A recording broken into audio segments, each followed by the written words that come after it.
हम ही नरेंद्र मिश्र आप देखते हैं गोरखपुरिया भोजपुरिया के बतकही के एक नया एपिसोड।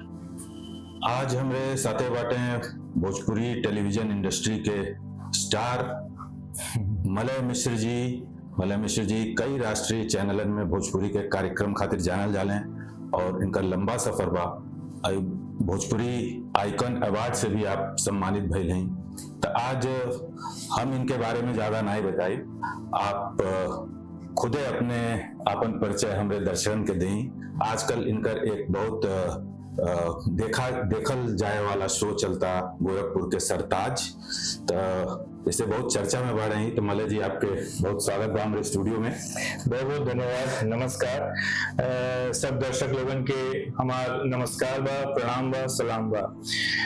और यह कहब कि बढ़ जाला मान सम्मान, मिट जाला दूरिया, यह गोरखपुरी भोजपुरिया। क्या बात है। और अपने बारे में क्या बताएं, बस यह कहे हुआ कि एक छोटा सा शुरुआत भइल है हमारे दूरदर्शन केंद्र गोरखपुर से। गोरखपुर में एक लोकल चैनल है सत्या टीवी 2004 में।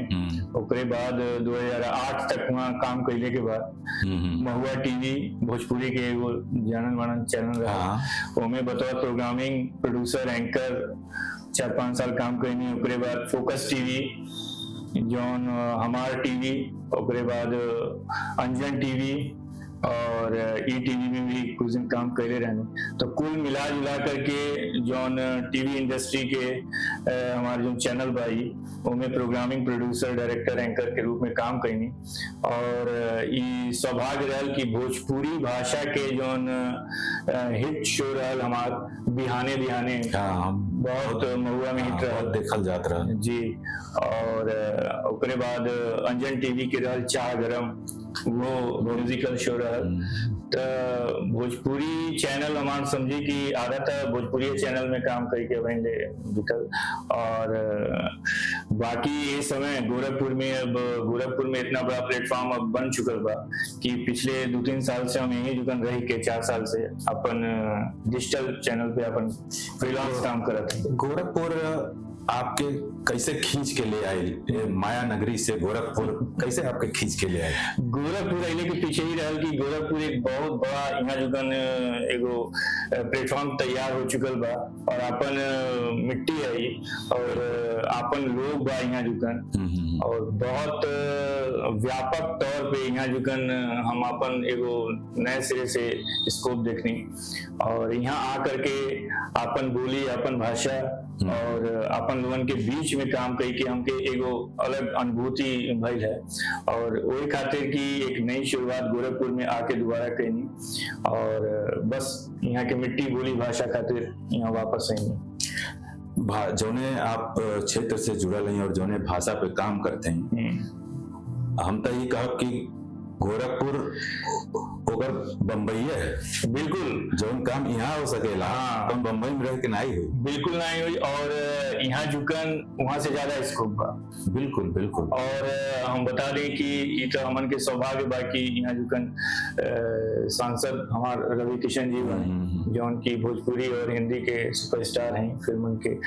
और यहाँ जुकन आज के समय में देखा जाए तो बहुत ज्यादा व्यापक रूप से एक स्कोप दिखाई देता भोजपुरी नहीं हर फील्ड में। और भोजपुरी तो खैर हमन के मातृभाषा है, तो हमन के कोशिश रहेला कि हर काम भोजपुरी में कही जाए और ये भाषा के और ये बोली के आगे बढ़ावल जाए। जी। अच्छा मलय जी, आप गोरखपुर में काम करते हैं और एक बहुत अच्छे स्तर पे काम करते हैं, बड़ा इस समय चर्चा बा। तो आप गोरखपुर के भविष्य का देखिला, खासकर भोजपुरी के लेके जो काम होता टेलीविजन इंडस्ट्री में, चाहे और फिल्म इंडस्ट्री में, हम टेलीविजन के बात करब, कितना आपके संभावना दिखाई देता और कैसा लगा था आपके?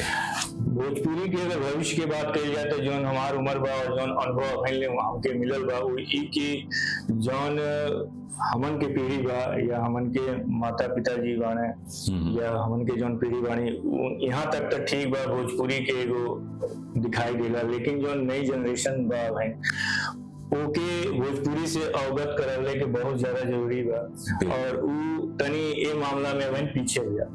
तो एकरे खातिर सबसे ज्यादा जरूरी बा कि हम अपने घर में चाहे कोनो माहौल होके वहाँ भोजपुरी जरूर बोली। बिल्कुल बिल्कुल। अपने लड़कन से अपने घर में जो भी बा उसे भोजपुरी में कम से कम बात तो करें, तब तो के पता चली कि ये भाषा कितना करीब ले आवे अपने लोगन से। और दूसर का कि शर्माइले की बिल्कुल जरूरत नहीं है।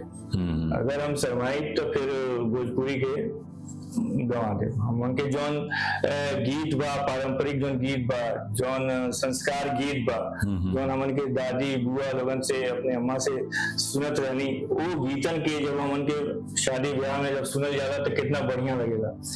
कम से कम वो गीतन के हम अपने जौन आज के जनरेशन बा ओके हम बताएं, ओके हम सिखाएं, तब निश्चित तौर पे ये भोजपुरी के जौन बा एगो और गति मिली और बढ़िया लगी और अच्छा रही। मतलब आपके कहले के मतलब बाकी भाषा जौन बा उस संस्कृति से जुड़ल बा। बिल्कुल, भाषा बची तो संस्कृति बची। बिल्कुल। अब भोजपुरी के बचावे के लिए जरूरत बा कि काहे कि हमन के अपन संस्कृति के भी बचावे के जरूरत बा। और एमे जौन आज लोग काम करते हैं, इस समय सोशल मीडिया के जमाना बा, के टीवी के बहुत नजदीक समझी। बिल्कुल, सोशल मीडिया भी जो एकदम टेक्नोलॉजी से लैस बा। तो ओके ये बात के समझे के चाहिए कि भोजपुरी भाषा से हमारी संस्कृति बची और ओकर का महत्व बा। बिल्कुल सही कनिया। तो एक खातिर जरूरी बा कि हम ये भाषा के बोले में शर्माई ना, चाहे वो कहीं भी हुई, चाहे 5 स्टार होटल में बानी, चाहे हम कहीं बानी, तो अपने भाषा के शान के साथ बोली, अपने मान मर्यादा सब यह बा हमार भोजपुरी बा। तो जब हम शर्माई नहीं तो हमारा निश्चित तौर पे एक विकास होगा जी। तो मला जी, आप इतना लंबा समय तक टेलीविजन इंडस्ट्री में रहली और ये देखे में आवा था कि जौन भोजपुरी चैनल रहने बहुत जिनकर व्यूअरशिप रहले, बहुत लोग पसंद करते रहने, काफी चैनल एंटरटेनमेंट चैनल रहले, हमानो देखल जात रहले, लेकिन धीरे धीरे करके वो गायब हो गए परिदृश्य से। तो एकर का कारण आप देखी ना? देखी एकर कारण चैनल तो खैर भोजपुरी बाणे सिनेमा के कुछ चलत रहेगा, सिनेमा के चलत, लेकिन जो एंटरटेनमेंट चैनल एगो रहल जैसे कि महुआ टीवी और भी 2-3 चैनल और रहने, विग जी गंगा करके एक रहल, तो कई चैनल यार बंद भाई। तो ओकर एक तो सबसे बड़ा कारण है कि कुछ चैनल ऐसा रहने जो बहुत प्रैक्टिकल तौर पे चीजन के नहीं दिखावत रहने। महुआ के ही खास बात रहे कि बहुत जमीन से जुड़ल जौन भी ओकर शो आवे, चाहे म्यूजिकल शो आवे, चाहे सीरियल आवे, जौन भी आवे, बहुत जमीनी तौर पे जो प्रोग्राम होता है वो तरह दिखावत रहे और वो बड़ा अपनत्व लगत रहे, देखने में दर्शकन के अच्छा लगत रहे। तो वो रहल एगो मतलब बहुत बड़ा कारण ओकरे सुपरहिट भइले के। और जो बंद भइले की जो आप बात करत हैं, वो हमके ई लगेला कि आज के जो सोशल मीडिया के जमाना बा बहुत आगे जा, बहुत सारे दर्शक जो बाना वो सीधा सोशल मीडिया में शिफ्ट हो गए, सीधे टीवी इंडस्ट्री के जौन बा एक खामियाजा भुगते पड़ल। और आज भोजपुरी में देखा जाता है, एमे एगो हम बात कहब कि भोजपुरी भाषा के बढ़ावे में और लोगन के जागरूक करे खातिर हमारे जौन दर्शक बाणे भोजपुरिया गोरखपुरिया के ये आज आपसे यही खातिर जुड़ल बना है कि उनके अपना तोला रहता है। बिल्कुल बिल्कुल। आज जौन इतना बड़ा एगो आपके चैनल चलता है सोशल मीडिया पे भोजपुरिया गोरखपुरिया, ये वाकई जैसे लगेला कि आपन कोनो चीज बा। बिल्कुल, हाँ, आपन कोनो बात होता। तो जब ऐसा फीलिंग आवेला तो निश्चित तौर पे लोगों के पसंद करेला और यह कारण बा। और दूसरा का कि यूथ के बतौले के जरूरत बा ये भाषा के बारे में। आज के जनरेशन के जबले होके हम बताए नहीं तो के जानकारी नहीं हुई, काहे से कि इंग्लिश मीडियम में पढ़त या ज्यादातर स्कूल इंग्लिश मीडियम के एगो बोर्ड लग गई बा और वो अपन अंग्रेजी के एगो भाषा के प्रचार प्रसार होता है जरूरी बा, लेकिन उतने ज्यादा जरूरी बा कि हम अपने भाषा के प्रति भी उनके जागरूक करें, घर में बतियले में शर्माई ना, उनके बताएं कि एकर कितना महत्व बा, कैसे हमारे जो बाबूजी अम्मा एक प्रति आज ले अभिनव जब बात करें ना, हमन के जब घर में बात करें अपने, हाँ तो वही भोजपुरी में भोजपुरी में बात करी जाला तो जैसे लगेगा कि सब समस्या के समाधान हो गई। ये बाबूजी कमुआ नहीं होता, बिल्कुल बिल्कुल, अरे ठीक बा हो जाए। अब वह अगर हम हिंदी में अंग्रेजी में बतियाए तो ऐसा लगे कि जैसे कितना फॉर्मेलिटी, हाँ मतलब कि पापा मुझे ये काम करना है तो अच्छा ठीक है हो जाएगा। अब वो दोनों हमन के पीढ़ी में बा, हाँ बा, हमन के अपने लेखन से भोजपुरी बतियावल जाए तो बुरा माने ना, हमन के बतियावल, हाँ तो यूं लगेला कि भाई इनसे भोजपुरी में बतियाई तो अब कहीं कितने मतलब इनको तमीज नहीं है ऐसे बात उनके समझ नहीं बात यह समझावे बा हमन के, और जेकरे खातिर हम आपके बधाई दे गोरखपुरिया भोजपुरिया के आपके कि आप लोग यह समझावे खातिर एक तरह की बतकही करत हैं, और आज हमके भी बहुत अच्छा लगा था। बहुत दिन बाद सही बताएं, प्रैक्टिकल तौर पे हम लोग की गलती करें नहीं। अब हम भोजपुरी में बात करी जाता, ये जो बोलत है हम भोजपुरी, आप बोलत हैं, एक प्रति कहीं न कहीं प्यार बा लगाव बा तब बोल लेते हैं, लेकिन बाहर जैसे निकलब हमन के तो फिर वो हिंदी वाला मामला आ जाए, तो इन ना होके चाहे। अब जरूरी बा कि अगर हम 5 स्टार होटल में जाएं, जैसे कि हमारी बात होत रहे विकास श्रीवास्तव जी से भी, तो उनका एक बात हमको बहुत बढ़िया लगल कि हम 5 स्टार होटल में भी जानी या कहीं भी जानी तो हम भोजपुरी में बतिया रहे। ये हमके इतना बढ़िया लगल सुन के, और बहुत अच्छा लगा। वही के जरूरत कहीं हम रही भोजपुरी के कमतर ना की, बिल्कुल। 4 लोगों के बीचों में बाड़े तो भोजपुरी बोली है, भले लोग भकुआ देखिए लेकिन आप भोजपुरी पे डटल रहे हैं। महुआ टीवी के जो मालिक रहने पीके तिवारी बहुत अमन से जब भी बात करें, उनके पास मतलब नोएडा फिल्म सिटी के एक तरह से बहुत बड़ा नाम रहा है पीके तिवारी जी आगे बा, जब भी हमन से बात करें भोजपुरी में बात करें। अच्छा ये बाबू प्रोग्रामवा के का हाल बा, कैसन चलता, हाँ हाई सुधार ला, ऐसे कैला वैसे कैला, कौनो हिंदी नहीं कोनो बिना जियले तनाई हुई, और ओकरे नतीजा रहल कि जितना मतलब एम्प्लॉय रहने सब भोजपुरी से जुड़ल रहने, और वही के नतीजा रहल कि महुआ टीवी इतना सुपर डुपर हिट हुई। कुछ तकनीकी कारण रहल आज वो चैनल नहीं चलता, लेकिन इस सफलता के पीछे भोजपुरी बोली भाषा यह रहा। बिल्कुल। अच्छा, एक चीज और आवता दिमाग में कि जैसे आप जैसे बतौली हैं कि दर्शक सोशल मीडिया पे शिफ्ट हो गए हैं और सबके हाथ में मोबाइल बा, चाहे वो बूढ़ पुरनिया हो चाहे लेके हो।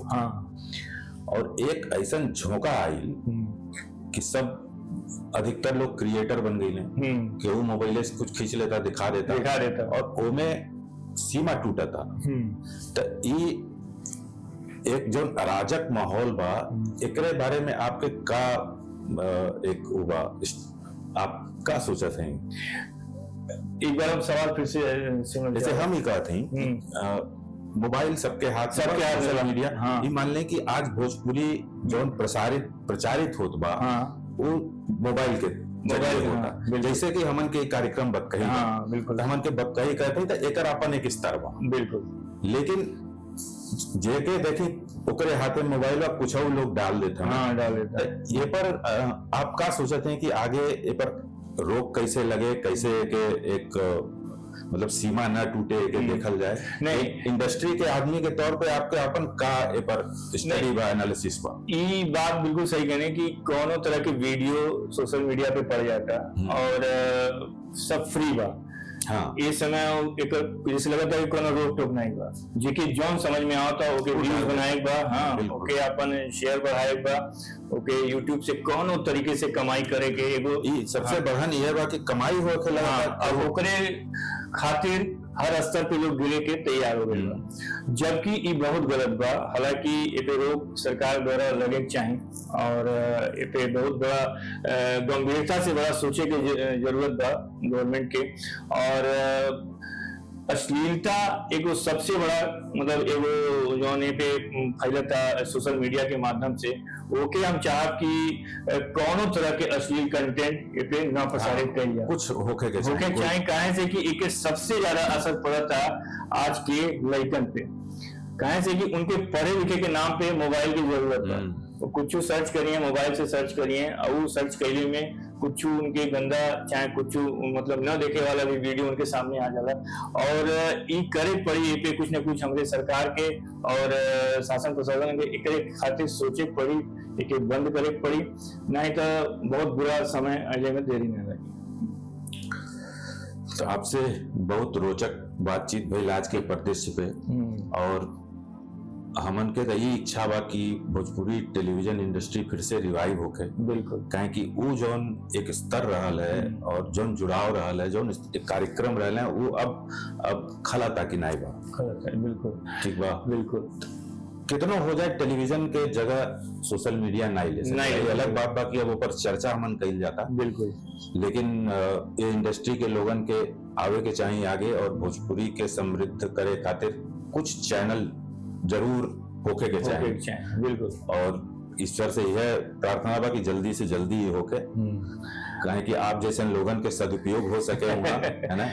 और ये बात आप सही करें कि टीवी इंडस्ट्री में कुछ भोजपुरी चैनल के अभी चला था, लेकिन वो फिल्म चला था, लेकिन आप जैसन आपके कार्यक्रम खुल रहे हैं। हाँ, आप हजारन लेकिन के आप बताओ तो 5-7 हजार लेकिन बिल्कुल जोन शो हमन के करी, जैसे बिहाने बिहाने या चाय गरम या जोन भी मॉर्निंग शो एक इस तरह के म्यूजिकल शो रहल, तो डेली के शो रहल, सोमवार से लेकर के पूरा फ्राइडे ले ही चले, शुक्रवार लेके आज बहुत स्टार नहीं है कुछ। बिल्कुल, बहुत से गायक ऐसा नहीं है, रोज हमन के गवाई, रोज ओकर टेलीकास्ट है, लेकिन अब डिजिटल अइले के बाद सोशल थोड़ा कमी खलतिया ओपे तो खैर और तब्बे आई जब हम अच्छा बनाई, अच्छा दिखाई, बिल्कुल जमीन से जुड़ल चीज दिखाई, और हर आदमी अच्छा देखल चाहेगा और जमीनी होकल चाहेगा जी। तो मलय जी, आपसे बहुत रोचक बात भइल, और अपने दर्शकन से